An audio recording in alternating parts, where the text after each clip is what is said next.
बात करते हैं कोल्ड चैम्बर डाई कास्टिंग के बारे में, देखते हैं कि आखिर मेरा कोल्ड चैम्बर डाई कास्टिंग क्या कहता है।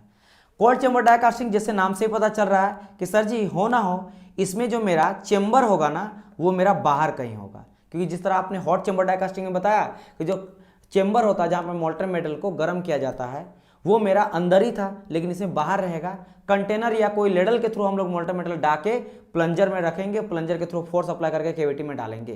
तो अगर आप फिगर डायरेक्ट मेरा देख लो जो मैं बनाया हूँ, बेटर तरीके से मैं आप लोग को समझाऊंगा।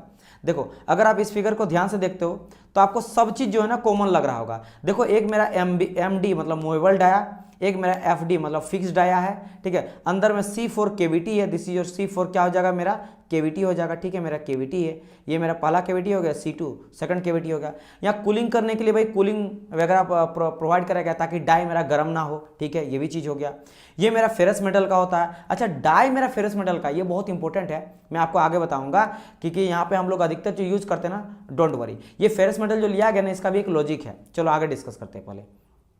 तो ये मेरा fix movable die, fix die हो गया, केविटी है, कूलिंग के डाई को गर्म ना हो जाए उसके लिए कूलिंग लगाया गया। बट यहाँ से ध्यान से कोई यहाँ प्लंजर भी है, यानी कि प्रेशर भी अप्लाई किया जा रहा है, ठीक है। तो आपको क्या इसका बोलते हैं कोल्ड चैम्बर। देखो यहाँ से ध्यान से लेडल, ये मेरा लेडल जैसा जिसमें मेरा मोल्टन मेटल लाया जा रहा है। तो मोल्टन मेटल यहाँ पे गर्म नहीं किया जा रहा। इससे पहले वाला में क्या हम लोग देखे थे भाई, फर्नेस अंदर में ही था, लेकिन हम लोग इसमें क्या देख रहे हैं कि यहाँ पे फर्नेस हम लोग बाहर से कहीं होगा, बाहर में कहीं मेरा फर्नेस है, ठीक है, फर्नेस है, वहां से मोल्टन मेटल को उठा के ला रहे हैं लेडल के थ्रू और यहाँ पे डाल रहे हैं। यहाँ डालने के बाद प्लंजर के थ्रू हम लोग फोर्स अप्लाई कर रहे हैं और फोर्स के बाद यहाँ मेरा इधर से आएगा, जिसे मैं ग्रीन कलर से दिखा रहा हूँ, मोल्टन मेटल यहाँ मान लो आ रहा है और ये मेरा केविटी में यहाँ फिल कर गया, यहाँ पे भी केविटी में आके फिल कर गया। फिर मूवेबल डाई का खोलेंगे और यहाँ से फाइनल प्रोडक्ट मेरा मिल जाएगा। समझ आया?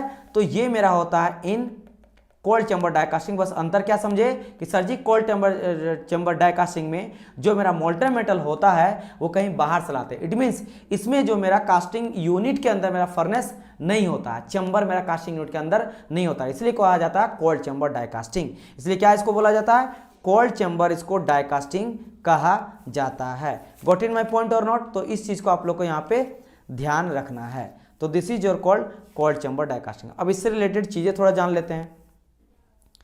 एक सेकंड, यहाँ पे कोल्ड चैम्बर डाई कास्टिंग।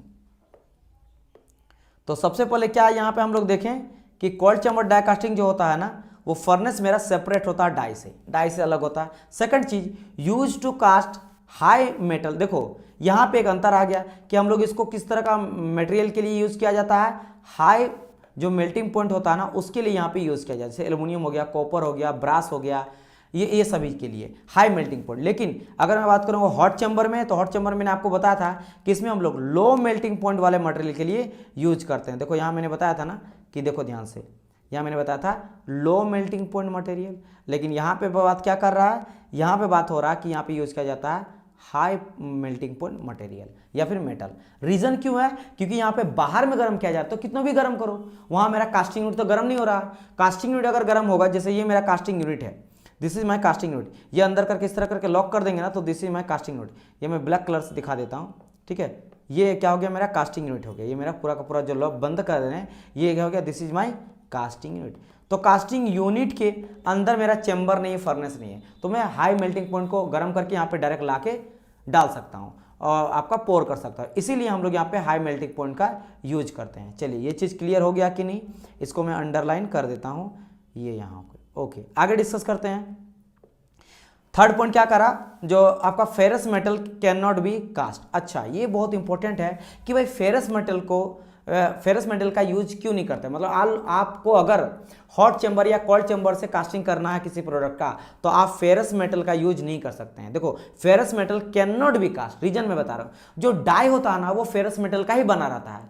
तो अगर आप फेरस मेटल का डाई और फेरस मेटल ही लोगे तो वो क्या करेगा, उसके साथ स्टिक कर सकता है, चिपक जाएगा, क्योंकि या फिर उसी मेल्टिंग पॉइंट का ये भी रहेगा। तो इसीलिए हम लोग क्या करते हैं, फेरस मेटल नहीं लेते हैं, नॉन फेरस या फिर किसी अदर चीज का लेंगे, लेकिन फेरस मेटल का यूज यहाँ पे नहीं करते। ध्यान से देखो एल्युमिनियम, कॉपर, ब्रास, क्या आपको फेरस नजर आ रहा है? नहीं, यानी कि इसमें मेन कॉन्स्टिट्यूएंट आयरन नहीं होता है। अच्छा फेरस नॉन फेरस में आपको पता होना चाहिए, फेरस मतलब होता है जिसमें मेन कॉन्स्टिट्यूएंट मेरा आयरन है, जैसे आपका कास्ट आयरन हो गया, स्टील हो गया, इन सभी में जो 99% 99 तक वैसे उससे भी कम होता है, ठीक है। अगर मैं बात करूं स्टील में तो अप टू 2.1% तक हम लोग मिलाते हैं कार्बन, उसके बाद टोटल मेरा आयरन होता है, और कुछ मेरा एक्स्ट्रा चीजें भी मिलाता है उसके प्रॉपर्टीज को एनहांस करने के लिए, ठीक है। क्रोमियम मिलाते हैं, टंगस्टन मिलाते हैं। सिमिलरली कास्ट आयरन में मैक्सिमम कार्बन मिलाया जाता है 6.67% तक, तो ज्यादा कितना हुआ 6% तक हुआ, ये स्टील में 2% हुआ। बाकी रेस्ट चीज क्या होता है, कार्बन ही होता है 90% के आसपास, 90 से लेकर 99% तक कार्बन मिलाया जाता है, आयरन मिलाया जाता है।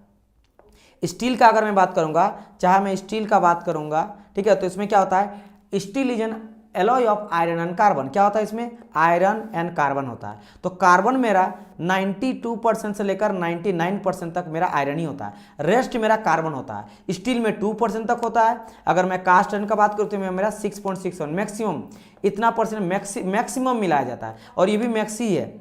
मैक्सिमम हम लोग 2 पॉइंट तक मिला सकते हैं, 2.1% तक आप एक्यूरेट बोलोगे तो 2.1% तक मिला सकते हैं मेरा कार्बन इन स्टील। और कास्ट आयरन में कार्बन कितना मिला सकते हैं, अप टू मैक्सिमम 6.67 तक, 2.1 से लेकर 6.67 तक मिलाया जाता है। उससे ज़्यादा मिलाएंगे तो पूरी तरह से फ्रैक्चर कर जाएगा, उसमें स्ट्रेंथ वगैरह बचेगा नहीं।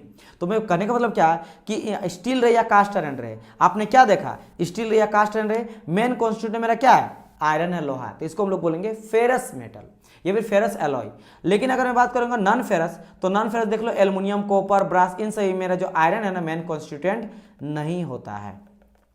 तो आप समझ आया कि फेरस मेटल को हम लोग क्यों नहीं कास्ट करते हैं। तो आपको आंसर क्या देना है, क्योंकि सर बिकॉज इसका जो डाई है ना, डाई जो होता है वो भी मेरा फेरस मेटल का बना रहता है, इसीलिए इसका यूज नहीं करते हैं। चलिए आगे बढ़ते हैं।